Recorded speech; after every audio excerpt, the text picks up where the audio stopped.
Assembly నిబంధనలకు వ్యతిరేకంగా అసభ్య పదజాలంతో దూషించడం కానీ ఇలాంటి చర్యలకు పాల్పడుతున్నారు రోజా గారు, అందుకే సస్పెండ్ చేయాల్సి వచ్చింది అంటున్నారు కదా. ఆ రోజు సస్పెండ్ చేసినప్పుడు రికార్డ్స్ ఎవరండి ప్రవేశపెట్టింది? లోపల అసభ్య పదజాలంతో దూషించారు అని రికార్డ్స్ బయట పెట్టింది ఎవరు? కాలువ శ్రీనివాసులు గారు.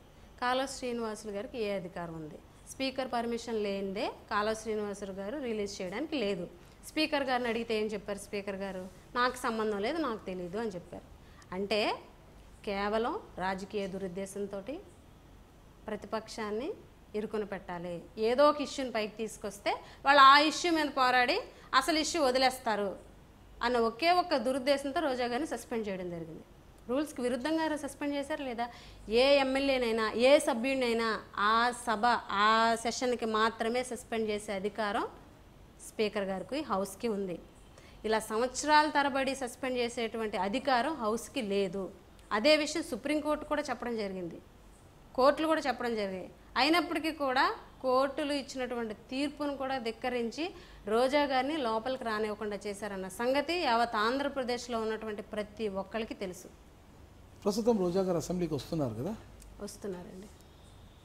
సస్పెన్షన్ ఎత్తేసారా? మొన్నటితో కంప్లీట్ అయింది 1 year. ఆవిడ యాజ్ యూజువల్గా వస్తున్నారు, ఈరోజు కూడా వచ్చారు, అలాగే కంటిన్యూ అవుతారు. ఒకవేళ మళ్ళీ వాళ్ళు అంటే లీకులు వచ్చినాయి కదా, మనం చూసాం కదా మీడియా లీకులు, మళ్ళీ సస్పెండ్ చేస్తారు అని. చూడాలి సస్పెండ్ చేస్తారా ఏంటని అన్నది. అందులో భాగంగా రోజా గారు చాలా నెమ్మదిగా మాట్లాడుతున్నారు, చాలా స్లో అయిపోయారు అసెంబ్లీలో. అదేమీ లేదండి, ఏది మాట్లాడినా వక్రీకరించేటువంటి ఇలాంటి ప్రభుత్వం దగ్గర ఆచితూచి మాట్లాడాల్సినటువంటి అవసరం ఉంది. ఇలా మాట్లాడితే అలా అంటారు, అలా మాట్లాడితే ఇలా అంటారు. ఆచితూచి వ్యవహరించడంలో తప్పు లేదు కదా, అందుకని ఆవిడ ఆచితూచి వ్యవహరిస్తున్నారేమో నేను భావిస్తున్నాను. మాట్లాడాల్సిన రోజా గారు నెమ్మదించేస్తారు, మాట్లాడాల్సిన మీరు అసెంబ్లీలో ఏమీ మాట్లాడలేకపోతున్నారు అంటే ఆ సందర్భం ఇంకా రాలేదండి. మొన్నేమో భూమనాగిరెడ్డి గారు చనిపోయారు, సంతాప తీర్మానం వెళ్ళలేదు. ఈరోజు చూస్తే క్వశ్చన్ అవర్ అయ్యింది, బడ్జెట్ స్టార్ట్ చేశారు. రేపు నుంచి మేము స్టార్ట్ చేస్తాం, రేపు మాట్లాడతాం చూడండి. భూమా నాగిరెడ్డి గారి మృతిని మీరు ఎలా చూస్తున్నట్టే? ఆయన మృతి అంటే ఆయన మరణించారని తెలియగానే మీకు ఏమనిపించింది? చాలా బాధ అనిపించింది. ఎందుకనంటే మా పార్టీలో ఉన్నటువంటి వ్యక్తి మా కళ్ళ ముందు ఎప్పుడు కనిపించేవారు, మాతో పాటు కలిసి తిరగడం జరిగింది, ఎప్పుడు ఆప్యాయతగా పలకరించేవారు. తెలియగానే మాత్రం ఏ పార్టీ అయినప్పటికీ కూడా బాధపడాల్సిన బాధ్యత మాకుంది కాబట్టి బాధపడ్డాం, చాలా బాధపడ్డాం.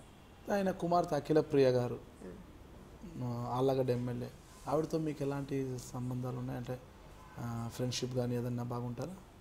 అంటే పర్వాలేదండి, ఆవిడ చాలా తక్కువ వచ్చేవారు అప్పుడు, బాగానే హాయ్ అంటే hi, hi hi bye by అంతే, అంతే, ఎక్కువ లేదంటారు. అంటే ఇటీవల నాన్నగారు చనిపోయినాక అఖిలప్రియ గారికి ఏమైనా ఫోన్ చేశారా మీరు? లేదండి, అంత క్లోజ్నెస్ లేదు. మీ మామగారు ఆయన చంద్రశేఖర్ రాజు గారు కదా, ఆయన నుంచి అంటే ఆయన రాజకీయ అనుభవాలు కావచ్చు, ఆయన నేర్చుకున్న రాజకీయ పాఠాలు కావచ్చు, అవన్నీ కూడా మీకు ఎలా ఉపయోగపడుతున్నాయి? ఆయన ఎప్పుడైనా మీకు రాజకీయంగా ఏమన్నా చెప్తుంటారా? అంటే మరి ఈరోజు రాజకీయంగా కొంత సక్సెస్ అవ్వగలిగాము అని అంటే ఆయన అనుభవాలు కానీ, ఆయన సూచనలు కానీ, ఆయన సలహాలు కానీ వెన్నుండి నడిపించబట్టి సక్సెస్ అవుతున్నాం. నేను మీ Pushpasreevani Kurupam MLA, iDream media reporter Nagaraju గారు నన్ను ఇప్పటివరకు ఇంటర్వ్యూ చేయడం జరిగింది. ఇంటర్వ్యూలో భాగంగా నేను ఏ విధంగా రాజకీయాల్లోకి వచ్చాను, ఏ రకంగా రాజకీయాల్లో గెలుపొందాను అన్న అనుభవాలన్నిటి కూడా ఆ ఇంటర్వ్యూలో ఆయనతో షేర్ చేసుకోవడం జరిగింది. ఈ ఇంటర్వ్యూ ఐడ్రీమ్ మీడియా ద్వారా మీరు అందరూ వీక్షించాలని కోరుకుంటున్నాను.